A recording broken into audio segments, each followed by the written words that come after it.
Hello everyone, आप देख रहे हैं अपना यूट्यूब चैनल लिटिल कॉन्वर्सेशन। मैं हूं आपके साथ मनीषा त्रिपाठी। एक ट्रेंड सोशल मीडिया पे बहुत वायरल हो रहा है, all eyes on रफ़ा।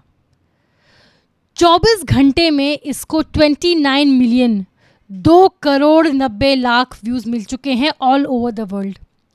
Numerous Indian celebrities ने, सोशल मीडिया इन्फ्लुएंसर्स ने इसे शेयर किया एंड बाद में कुछ ने डिलीट भी कर दिया, जैसे कि माधुरी दीक्षित, रोहित शर्मा की वाइफ, उन्होंने डिलीट कर दिया।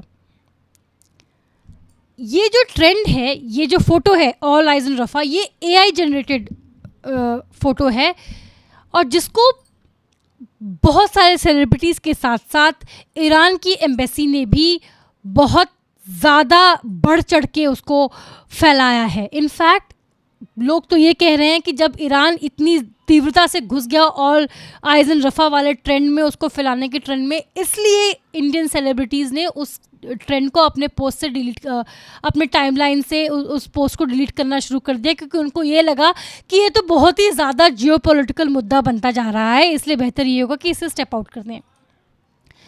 रफ़ा एक्चुअली वो एक सदर्न गाज़ा में एक जगह है। जब अक्टूबर 7 को हमास ने अटैक किया इज़राइल को और इज़राइल ने काउंटर अटैक करना शुरू किया, तो ये सदर्न गाज़ा में ये जो जगह है, इसको ये माना गया, एक ऐसी अंडरस्टैंडिंग हुई कि जो सेंट्रल और नॉर्दर्न गाज़ा से भाग के यहाँ आएंगे रफ़ा में, it will act as a shelter, relief camp.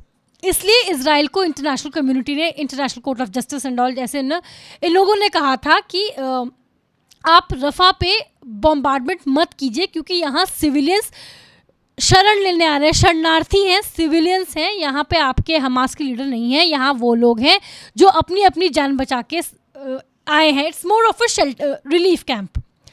लेकिन इज़राइल ने वहाँ पे भी अटैक कर दिया। हालांकि इज़राइल को बाद में लगा कि उसको ये नहीं करना चाहिए था। इंटरनेशनल जियोपॉलिटिक्स में, वॉर में आपकी इंटरनेशनल छवि कैसी है, आप जिस कॉज के लिए लड़ रहे हैं उस कॉज के लिए कितना सपोर्ट मिल रहा है, ये भी बहुत मैटर करता है। इज़राइल को लगा कि उसने एक टैक्टिकल मिस्टेक कर दिया, डिप्लोमेटिक मिस्टेक कर दिया, इसलिए बाद में उसने एडमिट भी किया कि रफ़ा में उसने, जिसमें कि मेरे ख्याल से 45 लोग मारे गए, इट एडमिटेड कि उसने एक ट्रैजिक मिस्टेक कर दी। इज़राइल ने, बेंजामिन नेतन्याहू ने ये एडमिट किया। एंड फिर ये अभी तक इसका सोर्स ऑफ ओरिजिन क्या है ये नहीं पता चल पाया है कि ये एआई जनरेटेड फ़ोटो आई कहाँ से। लेकिन जब ये फ़ोटो आई तो बहुत तेज़ी से वायरल हुई, इंडियन सेलिब्रिटीज़ ने सर्कुलेट करना शुरू किया, शेयर करना शुरू किया, एंड ईरानियन एम्बेसी एकदम कूद पड़ी इस ट्रेंड में।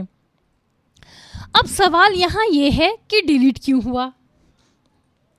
ऑफ कोर्स कुछ लोग कह रहे हैं कि क्योंकि ईरानियन एम्बेसी जंप कर गई तो जियोपॉलिटिकल मुद्दा बन गया, और एक सेकंड धड़ा ये है जो ये कह रहा है किसी बहुत अच्छी पीआर एजेंसी ने शायद पैसे दिए थे इन इंडियन सेलिब्रिटीज़ को, इसलिए ये लोग ये ट्रेंड फॉलो कर रहे थे और उनको पैसे नहीं मिले या समथिंग लाइक दैट, इसलिए उन्होंने डिलीट कर दिया। अब प्रॉब्लम, मतलब ऑफ कोर्स रफ़ा में जो हुआ वो गलत हुआ, एंड इज़राइल ने भी माना it was a tragic mistake, और उनके मान लेने से, सॉरी कह देने से वो जाने नहीं लौट आएंगी जो चली गई। कोई इज़राइल को इस बात के लिए एग्जेम्प्ट नहीं कर रहा है, माफ़ नहीं कर रहा है, कोई फ्री पास नहीं दे रहा है कि उन्होंने मार दिया उनको। प्रॉब्लम यहाँ ये है जो सिलेक्टिव आउटरेज हो रहा है रफ़ा को लेके। इनफैक्ट इज़राइल ने भी एक काउंटर कैंपेन शुरू किया जिसमें ये उसने बोला कि where were your eyes on October 7।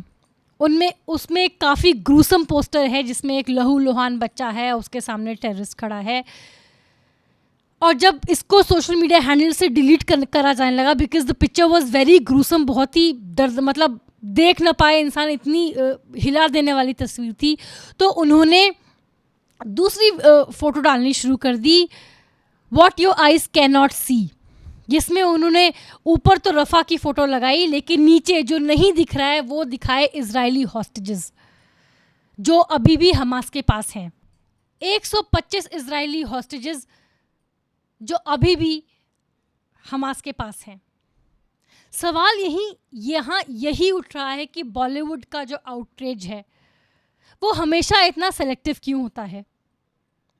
क्यों ये लोग तब नहीं बोलते जब अक्टूबर 7 पे एक टेररिस्ट अटैक हुआ था?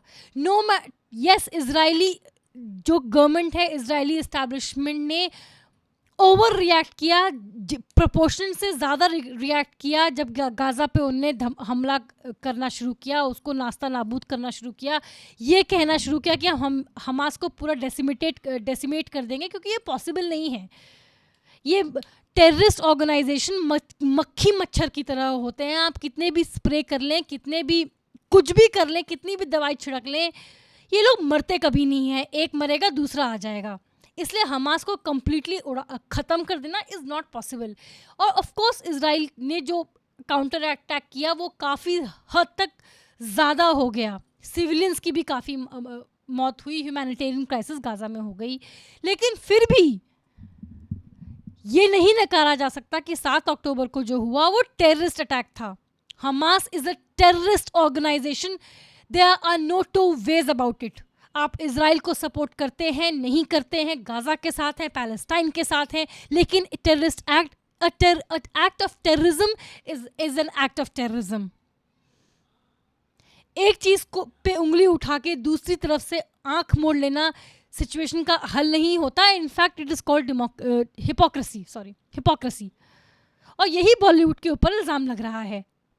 क्यों ये लोग उन हिंदूज के बारे में बात नहीं करते जो पाकिस्तान में प्रताड़ित हैं?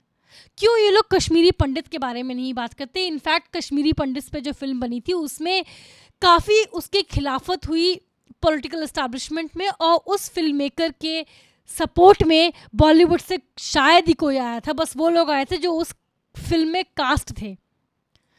There were no eyes on Kashmiri Pandits. There were no eyes on POK.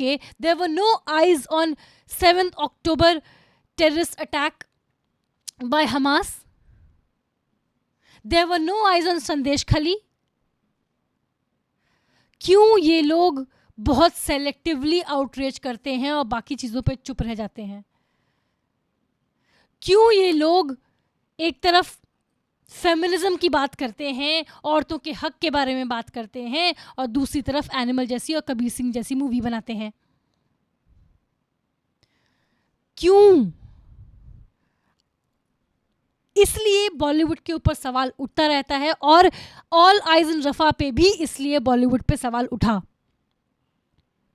कि इनको मतलब ये सोते रहते हैं, फिर बीच बीच में इन्हें होश आता है कि कुछ गड़बड़ हो रहा है, फिर सो जाते हैं, फिर उठ जाते हैं। ये जो इनकी नींद है बड़ी कन्वीनियंस की है, और इसलिए बॉलीवुड पे सवाल उठ रहे हैं कि वाई आइज ओनली ऑन रफा। रफा के अलावा बहुत सारी चीज़ें हो रही थी, और फिर उन्होंने डिलीट क्यों किया? जो किया माधुरी दीक्षित ने फॉर एग्जाम्पल, उन्होंने डिलीट कर दिया। वजह तो दें। क्या कल तक रफा मुद्दा था, आज रफा मुद्दा नहीं है? ये लोग बहुत ही इन्फ्लुएंशियल लोग हैं। इनकी कई बातें सोसाइटी में इन्फ्लुएंस करती है। लोग इनको आइडल मानते हैं। गलत करते हैं, these people are not, should not be our idols, लेकिन मानते हैं लोग। इनसेंस, नेविटी, अब जो भी कहना चाहें, लोग इनको अपना रोल मॉडल मानते हैं। पैसा खर्च करके इनकी मूवीज देखने जाते हैं, and they have no sense of responsibility.